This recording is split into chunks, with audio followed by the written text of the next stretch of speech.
Channel. तो आज हम पढ़ेंगे मॉडर्न हिस्ट्री। तो मॉडर्न हिस्ट्री में हम शुरू करेंगे गवर्नर जनरल से। जितने भी इम्पोर्टेंट गवर्नर जनरल्स इंडिया में बने हैं, ये एक्चुअली हम गवर्नर जनरल और वाइसरॉय दोनों कवर करेंगे, लेकिन ये पार्ट 1 है तो इसमें हम गवर्नर जनरल्स कवर करेंगे। तो गवर्नर जनरल्स जितने भी इंडिया के बने हैं और वो क्या क्या इंडिया में किए हैं, जो फैक्ट्स है, जो एसएससी, रेलवेज, ये सारे एग्जाम्स में पूछे जाते हैं, ठीक है, तो वो हम देख लेते हैं, या फिर स्टेट पीसीएस में पूछे जाते हैं। ठीक है, तो चलिए शुरू करते हैं। तो पहला गवर्नर इंडिया के, या इंडिया बोले या फिर बंगाल के पहले गवर्नर थे रॉबर्ट क्लाइव। ठीक है, ये 1757 से 60 तक चले थे। फिर 1765 से भी इनका कार्यकाल था। ठीक है, इनको बाबर ऑफ ब्रिटिश इंडिया कहा जाता है। क्या कहा जाता है? बाबर ऑफ ब्रिटिश इंडिया कहा जाता है। ठीक है, इन्होंने डुअल गवर्नमेंट स्थापित किया था 1765 में। तो डुअल गवर्नमेंट किसको कहते हैं? डुअल गवर्नमेंट था कि जैसे ये लोग जब इंडिया में अपना राजपाट स्टार्ट किए, तो पहले क्या था, जैसे किंग जो होते थे, तो ये बोले कि किंग जो है अपने पोस्ट पे बने रहेंगे, लेकिन उनके पास वैसा कोई पावर नहीं था। बस लोगों का सिंपैथी गेन करने के लिए वो लोग एक राजा बना दिए थे। उन लोगों को बोले थे कि आपको मंथली चाहे ईयरली पेंशन मिलता रहेगा, लेकिन सारा लॉ एंड ऑर्डर हमारे हाथ में रहेगा, जितना भी टैक्स वगैरह कलेक्शन है सारा हमारे हाथ में रहेगा। तो वो था डुअल गवर्नमेंट। मतलब एक गवर्नमेंट तो जो देखने के लिए हो गया कि राजा है, और एक वो लोग वो चला रहे थे। ठीक है, नेक्स्ट है वो लोग पॉलिटिकल और मिलिट्री सुप्रीमेसी इंडिया में लाए, और इन्होंने ही इलाहाबाद पैक्ट साइन किया। इलाहाबाद पैक्ट 3 राजा थे उनके बीच में साइन हुआ था, और रॉबर्ट क्लाइव के बीच में साइन हुआ था। तो रॉबर्ट क्लाइव को इससे क्या हुआ? बंगाल, बिहार और उड़ीसा का दीवानी राइट मिल गया। बंगाल, बिहार और उड़ीसा का दीवानी राइट्स मिल गया। ठीक है, और इनको कॉन्क्वेरर ऑफ बंगाल भी कहा जाता है। ठीक है, नेक्स्ट देखते हैं। और ये पहले गवर्नर थे जो सुसाइड किए थे, और इनको हेवन बोर्न जनरल भी कहा जाता है। अब नेक्स्ट गवर्नर जनरल थे जो 1773 से 1785 तक बने थे, वो है वैरन हेस्टिंग। तो वैरन हेस्टिंग के समय क्या क्या हुआ वो देख लेते हैं। ठीक है, इनके समय क्विनल सेटलमेंट आया। ठीक है, जिसमें क्या था कि जितना भी टैक्स है और लैंड से जितना भी रेवेन्यू इनको आ रहा है, वो हाईएस्ट बिडर मतलब उसका जो ज़्यादा कीमत लगाएगा उसको मिलेगा। और जो डुअल गवर्नमेंट वो लाए थे रॉबर्ट क्लाइव, उसको ये एबॉलिश ख़त्म कर दिए। ठीक है, और ये गवर्नर जनरल बने थे रेगुलेटिंग एक्ट 1773 के। ठीक है, और इन्हीं के समय ये कलकत्ता में सुप्रीम कोर्ट बना था। ये बहुत इंपॉर्टेंट है, 1774 में। और उस समय सुप्रीम कोर्ट की पहले जो जज थे वो थे एलिजा इम्पे। ठीक है, नेक्स्ट है इसमें, एक मिनट, इनके समय क्या हुआ था, पेमेंट जो मिलता था या फिर जो नवाब को जो पेंशन मिलता था उसको रोक दिया गया था। और William Jones Asiatic Society Bengal में बनाए थे 1784 में। एशियाटिक सोसाइटी किसके अंडर में बनाए थे? वॉरेन हेस्टिंग्स के सुप्रीमेसी, मतलब उन्हीं के अंडर में ये बनाए थे। और ये पहले गवर्नर जनरल थे जिनको अपने पद से हटाया गया था, इम्पीच किया गया था। और लंबे समय तक गवर्नर जनरल ये रहे थे बंगाल के सबसे लंबे समय तक गवर्नर जनरल रहे थे। नेक्स्ट है लॉर्ड कॉर्नवालिस। ये 1786 से 1793 में बने थे। इनको कहा जाता है father of Indian civil services, बहुत बहुत ज़्यादा इम्पोर्टेंट है। And father of Indian legislation भी इनको कहा जाता है। इन्होंने परमानेंट सेटलमेंट, जिसको इस्तेमारी सिस्टम भी कहा जाता है, बंगाल, बिहार और उड़ीसा में ये लेके आए थे, जिसको स्थायी बंदोबस्त कहा जाता है। उसके बाद ये क्या किए थे?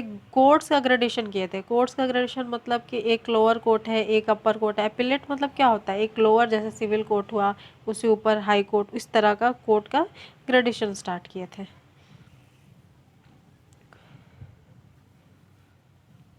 नेक्स्ट है, पहले गवर्नर जनरल थे ये जो ऑफिस में ही इनकी डेथ हो गई थी। First governor general who died in office. उसके बाद बात करते हैं लॉर्ड हेडिंग्स का। लॉर्ड हेडिंग्स क्या किए थे, इनका देख लेते हैं। सॉरी, लॉर्ड हेडिंग्स नहीं, लॉर्ड हास्टिंग। ये 1813 से 1823 तक रहे थे। इन्हीं के समय बॉम्बे प्रेसिडेंसी बना था।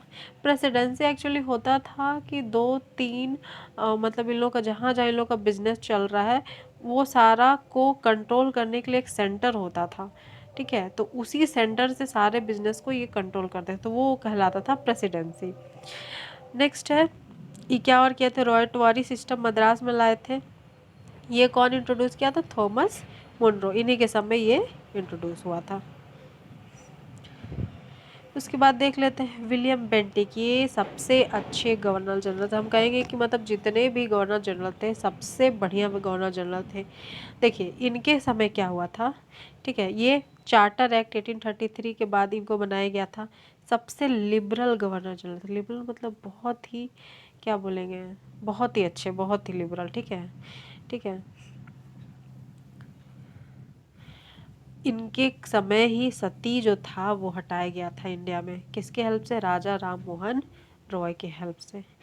और कोर्ट वगैरह में जैसे मुगल लोग पर्शियन लैंग्वेज इंट्रोड्यूस किया था, लेकिन ये क्या किए थे आके इंग्लिश लैंग्वेज, जाहिर सी बात है इंग्लिश करेंगे ही।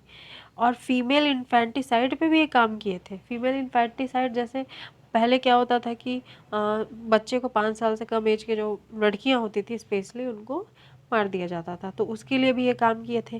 पहला मेडिकल कॉलेज ये खोले थे कलकत्ता में 1835 में। इनको father of English education in India कहा जाता है।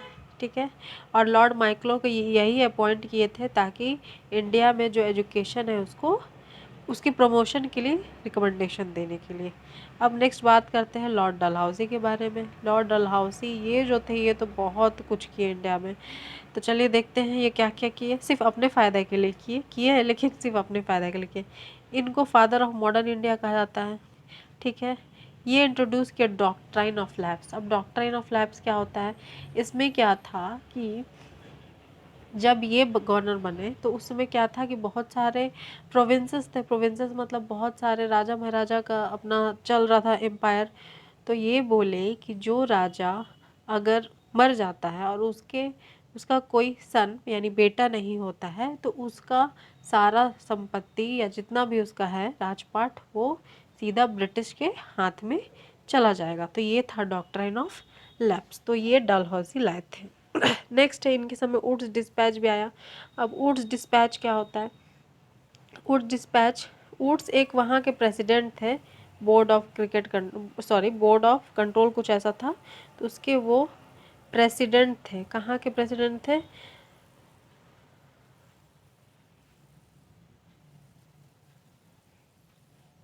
हाँ तो उसके वो कहाँ के प्रेसिडेंट थे, बोर्ड ऑफ कंट्रोल ब्रिटेन में था, तो वहाँ के ये प्रेसिडेंट थे।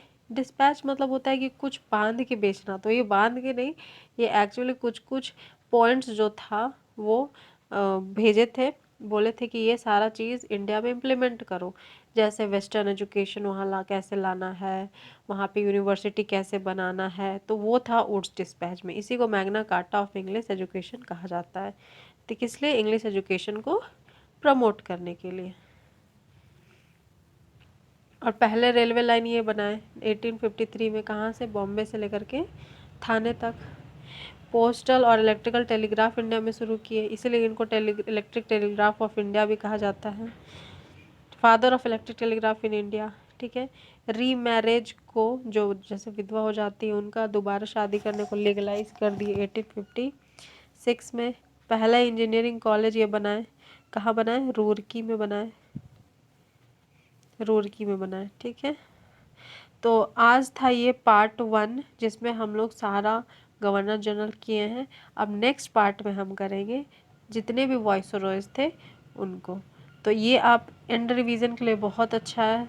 एक बार में आप रिवाइज़ कर लीजिए, 2 बार रिवाइज़ कीजिए, 3 बार रिवाइज़ कीजिए, दिमाग में बैठा लीजिए, और हर एग्ज़ाम में लगभग लगभग जितने भी कॉम्पिटिटिव एग्ज़ाम्स उसमें पूछे जाता है।